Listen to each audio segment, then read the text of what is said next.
Welcome back to the Betty Podcast. I'm your host, Klaus. If you tuned in last time, you know we dive deep into the fascinating world of behaviorism with Pavlov's dogs and Skinner's box. Today, we continue our exploration by discussing a particularly intriguing and somewhat controversial experiment that looks at how emotions, like fear, can be conditioned. Yes, we're going to talk about the little Albert experiment. So, let's get started. Before we dive into today's topic, let's quickly recap what we covered in the last episode. We learned about Pavlov's classical conditioning with his dogs, where he demonstrated how a neutral stimulus, like a bell, could elicit a conditioned response, like salivation, through association. We also talked about Skinner's operant conditioning, where behavior is shaped by reinforcement, as seen in his experiments with rats in the Skinner box. Both of these experiments shed light on how behavior can be influenced by external stimuli. But what about emotions? Can feelings like fear be conditioned in the same way? That's exactly what John Watson set out to explore in the early 20th century with the Little Albert experiment. John Watson, often regarded as the father of behaviorism, wanted to prove that emotional reactions could be classically conditioned in humans. To do this, he conducted an experiment with a little boy known as Albert. At the start, Albert was just a normal, happy baby who wasn't afraid much. Watson wanted to see if he could condition Albert to fear something he initially had no fear of.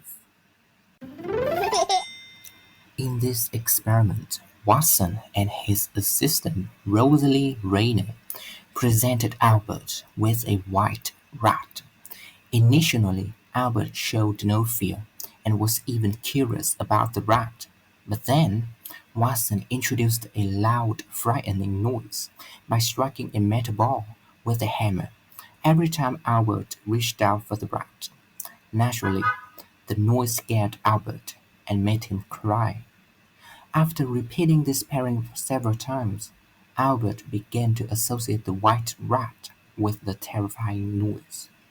Eventually, just seeing the rat without the noise was enough to make Albert cry and show signs of fear. This reaction is what we call a conditioned emotional response. Albert's fear wasn't limited to the rat. He also began to show fear towards other white, furry objects, like a Santa Claus mask or a fur coat. This phenomenon is known as generalization, where the conditioned response spreads to similar stimuli. What Watson's experiment demonstrated was that fear, like other behaviors, could be conditioned. It showed that emotional responses could be learned through association, just like Pavlov's dog learned to associate a bell with food. The implications of Watson's findings are significant. They suggest that many of our emotional responses can be shaped by our experiences, especially during early childhood. This has profound effects on areas like therapy, parenting, and education. For example, understanding that fears can be conditioned helps therapists design treatments to unlearn these fears, a process known as desensitization. However, Watson experiments also raises important ethical questions. The Little Albert experiment is often criticized for its lack of ethical considerations. Today, such an experiment would not be allowed due to the potential for causing long-term psychological harm to the child. Ethical standards in psychological research have since been greatly improved to protect participants from harm. The story of little Albert gives us a deep insight into how powerful conditioning can be, not just in shaping behaviors, but also in shaping our emotions. It reminds us of the profound impact that our environment and experiences have on us, even from a very young age. As we wrap up today's episode, I hope that exploration into the Little Albert experiment has given you a clearer understanding of how behaviorism explains the conditioning of emotions. It's a fascinating, if somewhat troubling, glimpse into the power of the learned behavior.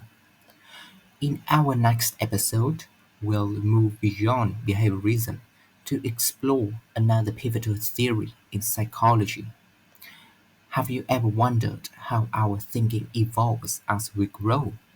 We'll delve into Piaget's theory of cognitive development, Cope's experiential learning cycle, and many more to discover how our minds change from childhood to adulthood.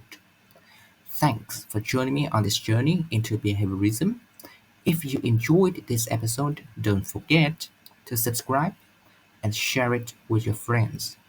Stay curious, keep learning, and keep exploring.